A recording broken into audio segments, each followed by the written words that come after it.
What if I told you the reason you feel like you're always failing isn't your fault? Your brain isn't broken, it's different, and that difference might be your greatest strength. Stick with me, and I'll show you why failure feels inevitable, and how you can finally break free. Chapter 1 of my book, The Gift of Difference, is a really important message. And what is that message? Is that being driven, this ADD, ADHD rebranding, so to speak, or really a deep dive into what it means to have ADD or ADHD, this is what gets people into my office, is this. I could have called the book The Shame-Based Personality Type, and I probably wouldn't have sold very many, because often as drivens, we don't identify as shame. We just identify as intense or never surrendering, never giving up, just being driven, literally driven to get rid of this feeling of just not enough. And that has been my entire career. That has been my entire life. And I'm 56 years old. And when I was 18, dropping out of high school, because I just didn't relate. I really saw how high school was a waste of time. Like, how is this going to help me in my life? More importantly, even though freshman, sophomore year, I had straight A's. I mean, I was a good student and still didn't get rid of this feeling. And so this like, no matter what I do, it's just, what can I do to get rid of it? And so that propelled my entire career of really looking at how the ADD, ADHD brain is wired differently. We truly have a neurodivergent brain, meaning that about somewhere between 90 and 95% of the population, you put them in a functional MRI, and very simply, there's this nice ball of activity right here. And this ball of activity is called the executive function. What the executive function does, it tunes out information. And so it is designed to really keep those who have it on track, and more importantly, in a linear fashion. And in my book, I dive deep into the hunter-farmer theory, and meaning that 9,000 years ago, most of the human population adapted to this agricultural revolution. Very simply, what that means is that the world became a very safe, stable, predictable world. And if you think about agriculture and what it takes to survive as a farmer, is a linear way of going through the world. You put your finger in the ground, you put corn in it, you tap it, you patiently wait, you water it, you tend to it. Eventually it grows. And again, you have to wait for the harvest. And then during the harvest, you get to have this abundance, but you got to also save it, and you got to be really careful. More importantly, what you did last year is going to work this year. And so they're very risk adverse. And if you hear that definition, you go, that's not me, you're probably driven. And I know all psychologists get into psychology to figure out their own crap. I am one who has been propelled to really seek a deeper understanding of me. And as I often joke, I wrote Driven to not be alone. And so this feeling that you're different, this feeling that you're not enough, this feeling that is really intertwined in everything I've ever done. And if you're listening to this and that's you, you're not broken. There's nothing wrong with you. You're supposed to have these feelings. You're supposed to see and be in this world in a different way than 95% of the population. Stories I tell about in second grade, sitting there in class and not understanding why spelling and why memorizing lists of multiplication tables or whatever, as you wrote simple behaviors, would help me. I didn't get it. That combined with this feeling of not enough and feeling like there's something wrong or different about me, those two things create this constellation of really deep shame, this simple understanding that if you don't have this executive function in the brain, what we do, and you put us in, thank goodness for medications and big pharma, because of the medications applicable to ADD and ADHD, there's been a ton of research. And so this research goes into really looking at our brain, and this thing called a functional MRI, new development, probably 15 years old, is really looking at what's happening in real time and basically the neural pathways and what activity and where there's activity. So you put us in a functional MRI, the back of our heads light up. And so if you think about the hunter and the farmer really uses a logical, linear, rational thinking component to go through the world.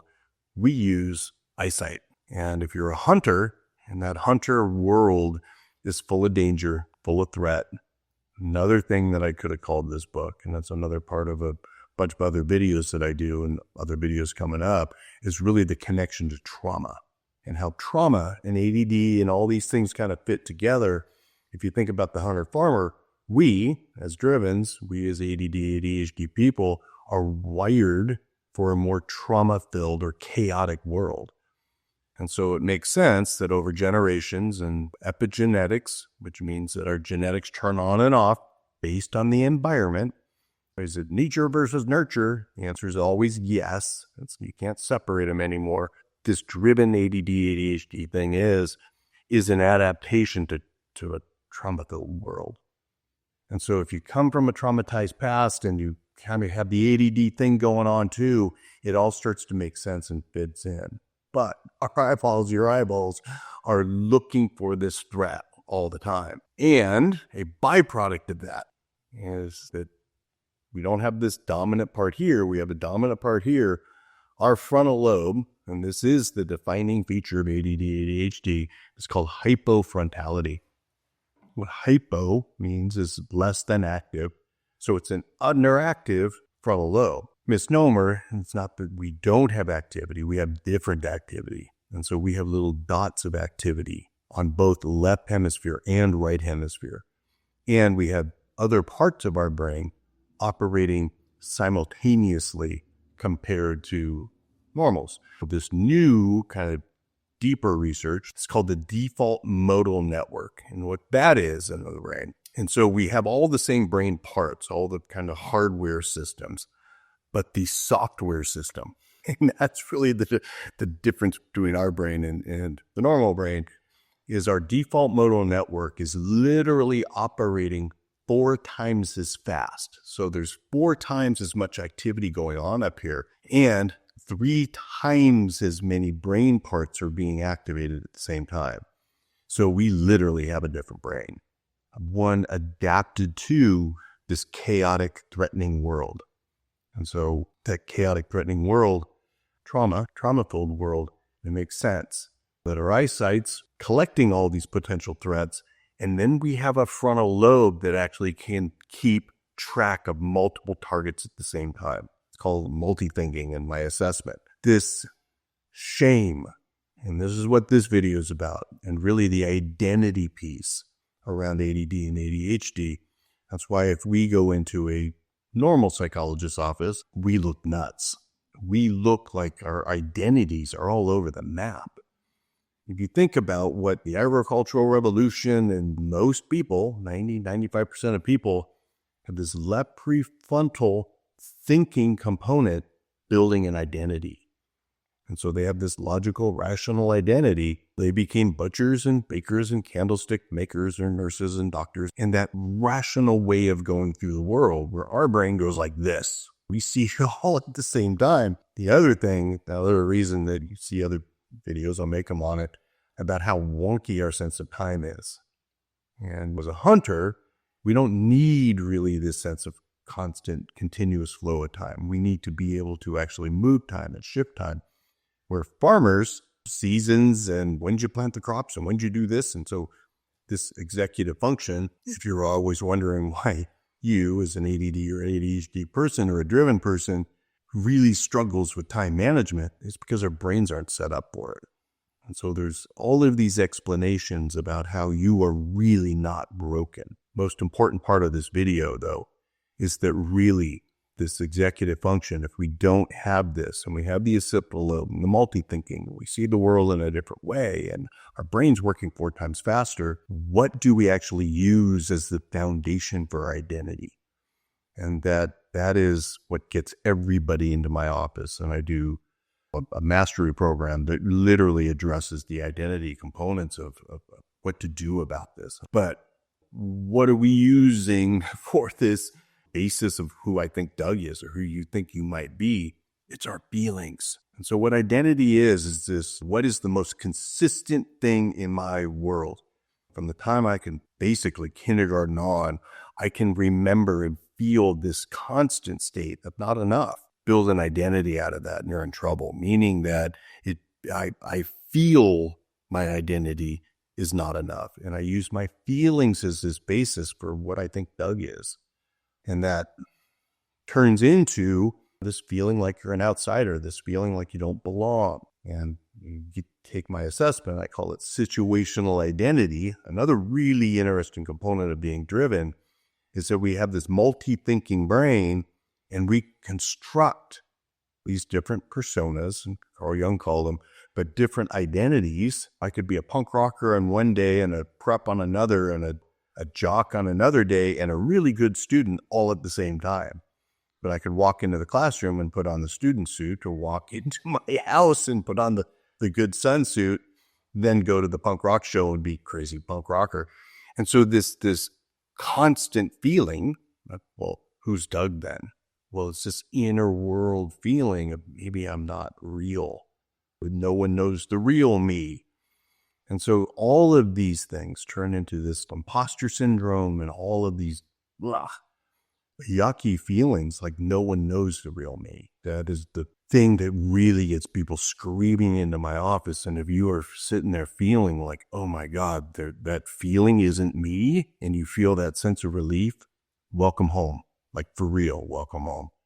Because I've had hundreds, if not thousands of people tell me that once they get this logical, rational understanding that you're not your feelings, and then, well, who am I then?